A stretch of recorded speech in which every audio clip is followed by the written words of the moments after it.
Let's see if I can fit.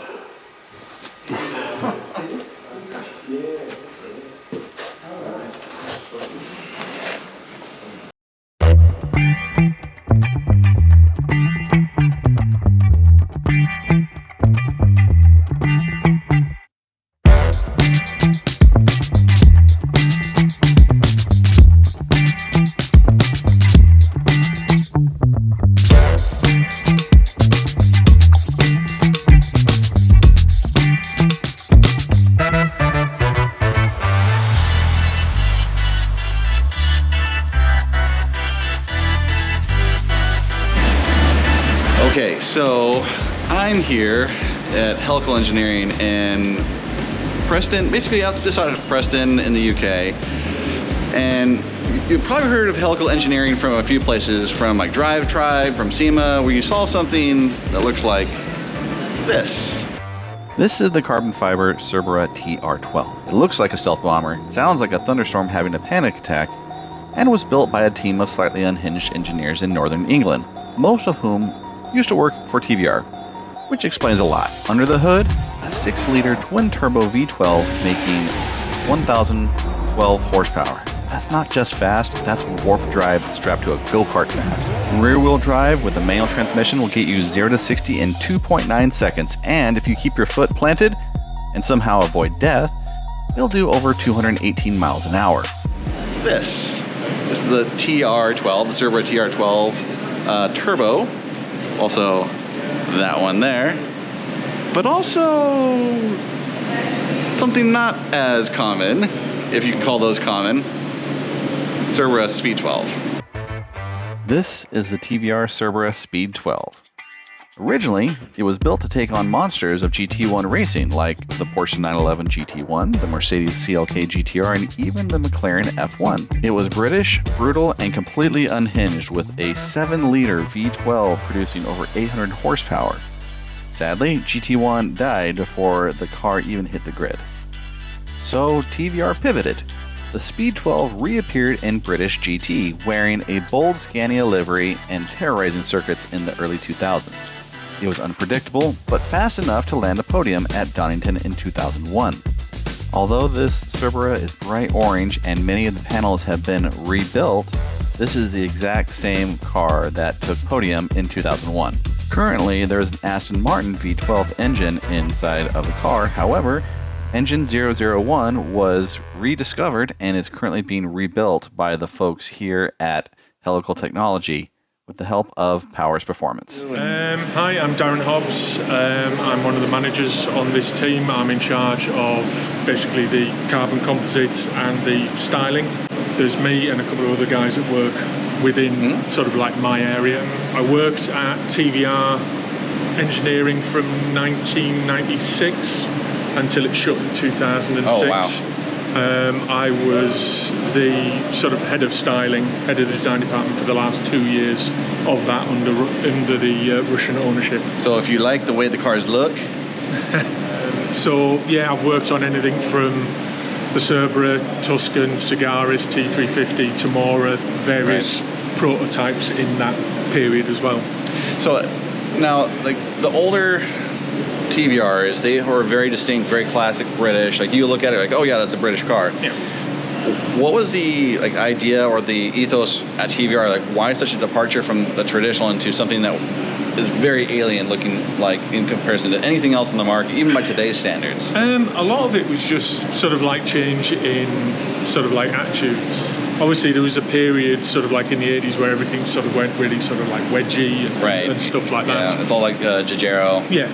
Right. And then tastes just changed, so they went for sort of rounding off the wedge sort of shapes, and then the Griffith was the big jump from all the wedges. So like the 90s Griffith. Yeah. Right. To that more modern Griffith where it was all more sort of like rounded, but still had sort of like an almost a classic British sort of car like look to it. It proportions? wasn't super modern looking.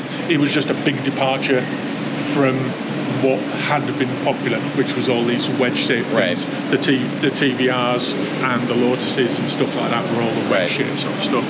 And then things just evolved from there. We always had a very small sort of design team, and new cars were generally based on the previous model. So the previous model was a starting point and then evolved from that. So you had the Griffith, which was a big departure, then the Chimera.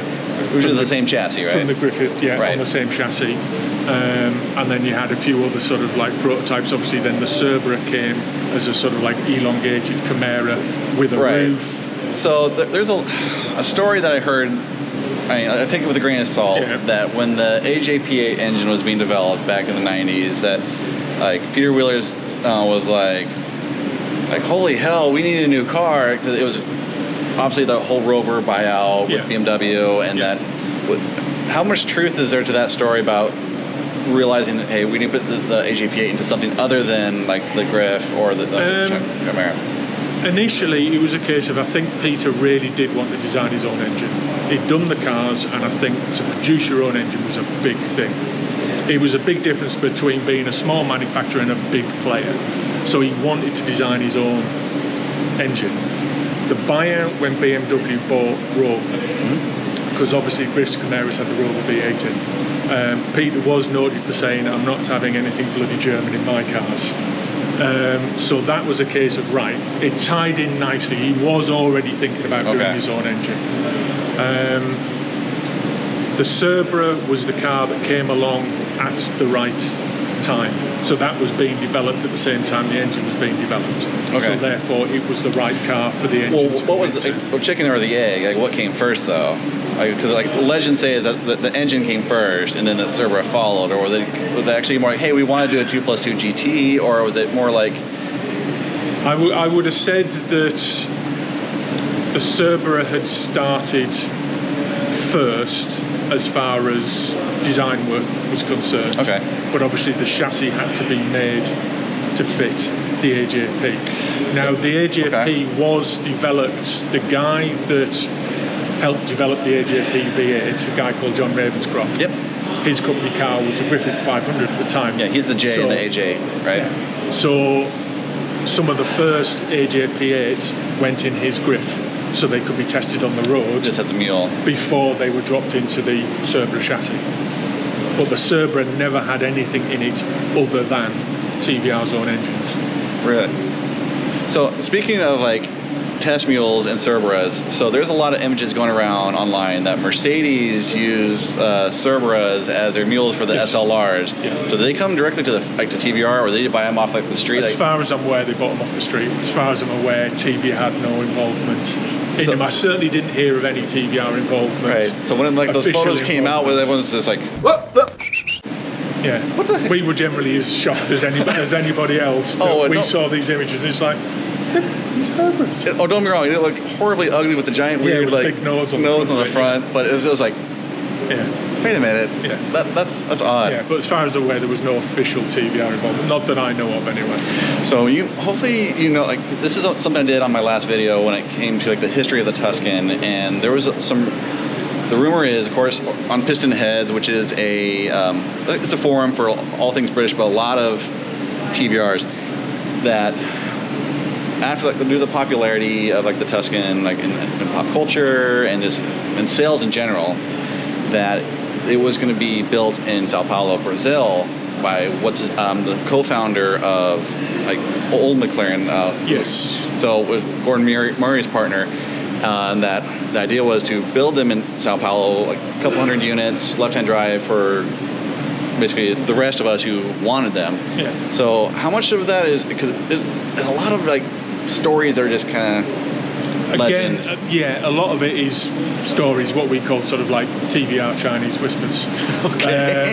Now, John Ravenscroft does know an awful lot more about that story than anybody else, but as far as I'm aware, yes, it was a deal agreed with Peter Wheeler, that I think it was a case of they were going to be built, but it might have actually been a partial buyout as well. So I bring it up because you talk about being over like for design of like the cars and everything like that. They wouldn't have been able to pass the 5 mph bumper, all the standards, because that's why we see like the older Countachs that have like these weird like zits that are added to the bumpers, and like even on modern day Astons, like the newest Vanquish has these little bumperlets that get added onto it. So was that ever addressed about, hey, if we ever go to like North American market, what design things are we going to change because it would not have passed? No, it never got as far as that. It never got as far as getting back to us that we would have to do any sort of design work changes to allow for the American market. Because, like, as far as we're concerned, we weren't going to America. That wasn't something that was happening anytime soon. We weren't aware of this sort of like tie-up in Brazil until after the fact. And then like 9/11 happened and dead in the water. Because like a friend of mine in Arizona has an old S chassis, and we were like the spare tires up front, and how when they were doing the crash test standards, they're like, hey, it's got a giant rubber donut effectively in the front. Like, oh, it's a fiberglass car with it did really well in the 70s standards. But then they're like, oh yeah, it's the joke was what I've been told is, oh, that's part of the design. It's meant to be there because as soon as they removed it, it was a horrible crash. I mean, fiberglass is really good in a crash. A lot of people think a lot of energy goes elsewhere. Right. You know, whereas with a steel car or an aluminium car, you've got to have crumple zones, and that bodywork will just fold up. Fiberglass actually takes the shock really quite well. You know, we've seen some horrendous crashes over the years of fiberglass cars, and they've come out remarkably well.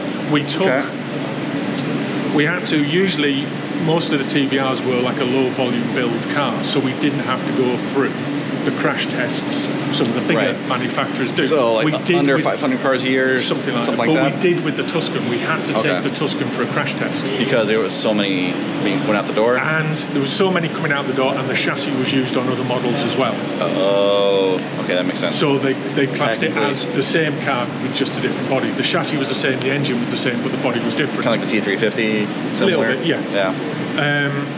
So we built 2 Tuscans to basically go crash testing, knowing full well that they would get destroyed and what have you. We ended up crash testing one car. The other car came back because after one crash test, the car was still in a decent enough condition that it could be used for the other crash test as well. So I think we front end impacted it, and then we side impacted it as well, and used the same car. So speaking of like, it was minimal amount of damage. Speaking of crash test data, it's like there's once again like these are all these legends and stuff like that we hear online. So it's really nice to get firsthand experience, like and hearing how much this is real or not, or like you said, Chinese whispers. The whole like quote that Jeremy Clarkson shared on Top Gear. There's no traction control, and there are no anti-lock brakes. There's no airbag either.